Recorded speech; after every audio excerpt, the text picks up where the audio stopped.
Évangile de Jésus-Christ selon saint Marc. En ce temps-là, comme Jésus était dans une maison, arrivent sa mère et ses frères. Restant au dehors, ils le font appeler. Une foule était assise autour de lui, et on lui dit : « Voici que ta mère et tes frères sont là, dehors. Ils te cherchent. » Mais il leur répond : « Qui est ma mère ? Qui sont mes frères ? » Et parcourant du regard ceux qui étaient assis en cercle autour de lui, il dit : « Voici ma mère et mes frères. Celui qui fait la volonté de Dieu, celui-là est pour moi un frère, une sœur, une mère. »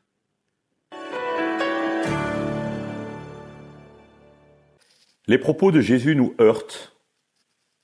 Quand même, parler ainsi de sa mère et à sa mère, et en plus, quand nous connaissons sa mère, une telle mère,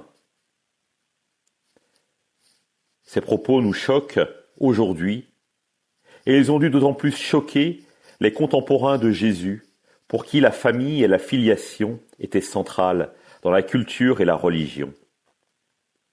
Jésus relativise les liens familiaux par rapport aux liens communautaires. Et c'est bien l'adhésion à la volonté de Dieu qui est première. Nous ne mesurons sans doute jamais assez combien la foi nous transforme.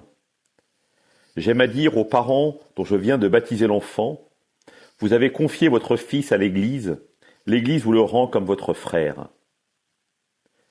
Ce à quoi les parents me répondent : cela restera quand même mon fils.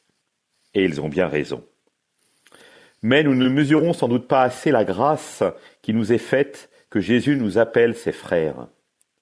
Jésus étant le Fils de Dieu, le Fils unique de Dieu, devrais-je dire. Il est le seul à pouvoir appeler Dieu Abba, Papa ou Père. Et pourtant, Jésus nous dit bien, lorsque nous prions, de dire « notre Père ». Et c'est bien parce que Dieu s'est fait homme en Jésus, qu'il a revêtu notre condition humaine, qu'il s'est fait notre frère en humanité, et que nous pouvons légitimement appeler Dieu notre Père. Saint Paul dira que nous sommes des fils adoptifs en Jésus. Reste pour nous à en tirer les conséquences. Nous connaissons bien, pour la majorité d'entre nous, notre cercle familial, pour ne pas dire très bien. Pouvons-nous dire que nous connaissons bien notre famille, celle qui fait la volonté de Dieu ? Souvent, nos liens communautaires ne sont pas assez fraternels, et nous ignorons les prénoms de nos voisins de banc de l'Église, avec qui pourtant nous allons former le corps du Christ. Alors, osons nous révéler à l'autre comme un frère, une sœur. Notre communauté témoignera alors du vrai visage de Dieu.